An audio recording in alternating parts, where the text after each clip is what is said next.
स्वागत है आपका हमारे यूट्यूब चैनल में। बीएसटीसी एग्ज़ाम सेंटर में आपको किस प्रकार की गलतियां नहीं करनी है, इससे संबंधित मैं कुछ डिटेल्स बताऊंगा आपको, जिसको आप फॉलो करोगे तो आपको कोई दिक्कत नहीं होगी और बीएसटीसी एग्ज़ाम सेंटर में आप कोई गलती नहीं कर पाओगे।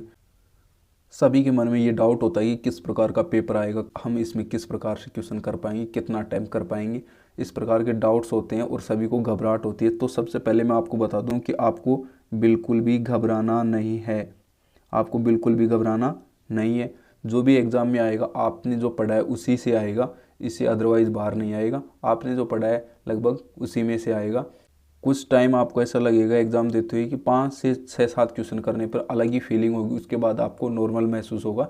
जिस तरह के से आप मॉडल पेपर निकालते थे उसी तरह आपको फीलिंग होगी, उसके बाद नॉर्मल हो जाएगा। आप पहले से ही जो क्वेश्चन पहले से ट्राई कर रहे थे उस मॉडल पेपर में उसी तरह से आपको फीलिंग होगा। तो आप गलती नहीं कर पाएंगे। संयम रखना है और अपने आप पर दबाव नहीं बनाना है, इससे आपको गलती होने के बहुत कम चांसेस होंगे, जिससे आप अच्छा स्कोर कर पाएंगे।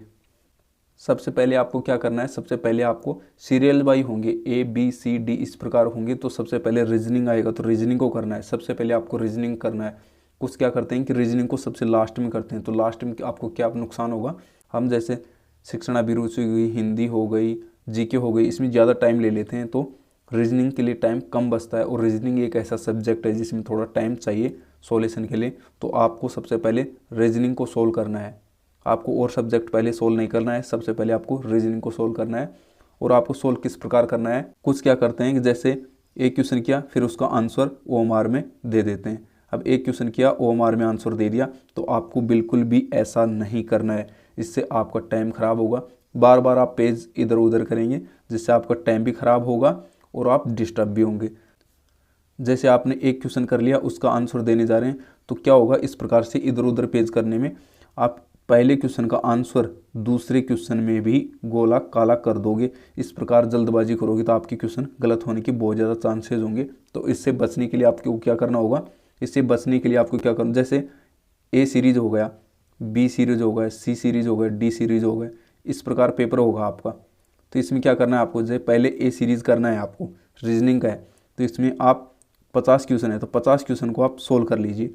अगर आप 50 क्वेश्चन नहीं कर पाते हैं तो आप 30 क्वेश्चन ले लीजिए, अगर 30 भी नहीं लेते हैं तो 20 क्वेश्चन ले लीजिए। इस प्रकार से लेना है, इससे कम तो क्या लोगे आप 20 से। तो 20 क्वेश्चन सोल्व कर लिया आपने। 20 क्वेश्चन सोल्व करने के बाद आप क्या करोगे, OMR में 20 क्वेश्चनों को भर दोगे। जो 20 क्वेश्चन आपने किए थे ये OMR में आप भर दोगे, जिससे आप गलत होने के कम चांसेस होंगे। और जो क्वेश्चन है आपको OMR में ठीक तरीके से भरना है। आपको ये ध्यान रखना है कि कौन से क्वेश्चन का कौन सा आंसर है, आपको जल्दबाजी बिल्कुल भी नहीं करनी है। जो OMR में क्वेश्चन है उसी के अकॉर्डिंग आपको आंसर देना है। इस प्रकार से आप करेंगे। और एक बात और बता दूं, इसमें नेगेटिव मार्किंग बिल्कुल भी नहीं है। तो आपको सभी क्वेश्चन करने हैं अटैम्प्ट, सभी क्वेश्चन अटैम्प्ट करने हैं। अगर आप गलत भी कर दोगे तो कोई दिक्कत नहीं होगा। और अगर आपके सभी क्वेश्चन आपने अटैम्प्ट किए, उसमें से आपको 2 4 5 क्वेश्चन के तुक्का लग जाएंगे, तो उससे आपको नंबर मिलेगा और इसमें सिलेक्शन में आसानी होगी। रफ पेज की बात करें, किसी के मन में डाउट रहता है कि वहाँ रफ पेज कितना मिलेगा, कैसे होगा, कम तो नहीं पड़ जाएगा। तो इसके बारे में बात करें तो रफ पेज में आपको क्या करना है, पीछे जो क्वेश्चन पेपर होगा उसी के पीछे आपको रफ कार्य के लिए कुछ पेज खाली दिए जाएंगे, जिसमें लिखा होगा हिंदी में भी और इंग्लिश में भी रफ कार्य। जो आप देख रहे हैं इस प्रकार लिखा होगा रफ कार्य। उसमें काफ़ी पेज होते हैं, 3 से 4 के करीबन पेज मिल जाएंगे आपको, जो आपको काफ़ी देखने को मिलेंगे। इससे आप उस पर इजीली कर सकते हैं। क्वेश्चन पेपर की बात करें तो क्वेश्चन पेपर है जो एग्ज़ाम सेंटर में आपको वहीं सबमिट करवाना पड़ेगा, आपको पेपर नहीं दिया जाएगा। एग्जामिनर आपसे पेपर ले लेगा, OMR के साथ ही पेपर भी जमा हो जाएगा, आपको पेपर नहीं दिया जाएगा।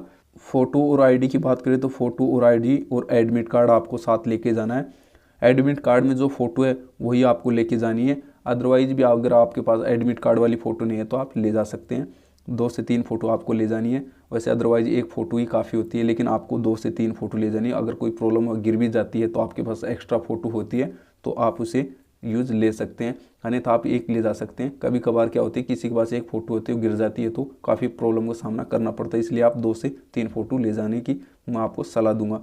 ID की बात करें तो ID में आप ड्राइविंग लाइसेंस आपके पास है तो वो ले सकते हैं, वोटर ID है तो वोटर ID यूज़ ले सकते हैं, आधार कार्ड है तो आधार कार्ड यूज़ ले सकते हैं, पैन कार्ड है तो पैन कार्ड आप यूज़ ले सकते हैं। लेकिन ये सभी आईडी है जो ओरिजिनल होनी चाहिए, फ़ोटोकॉपी अलाउ नहीं होगा। एक बार फिर बता देता हूँ, आईडी में फ़ोटोकॉपी अलाउ नहीं होगा, आपको ओरिजिनल ही आईडी ले जानी पड़ेगी। अभी तक आपने वीडियो को लाइक नहीं किया तो वीडियो को लाइक कर लीजिए और चैनल को सब्सक्राइब कर लीजिए। BSTC से संबंधित इसी तरह की जो भी लेटेस्ट अपडेट होगी हम आप तक पहुंचाते रहेंगे। अगले वीडियो में फिर मिलते हैं। Have a nice day.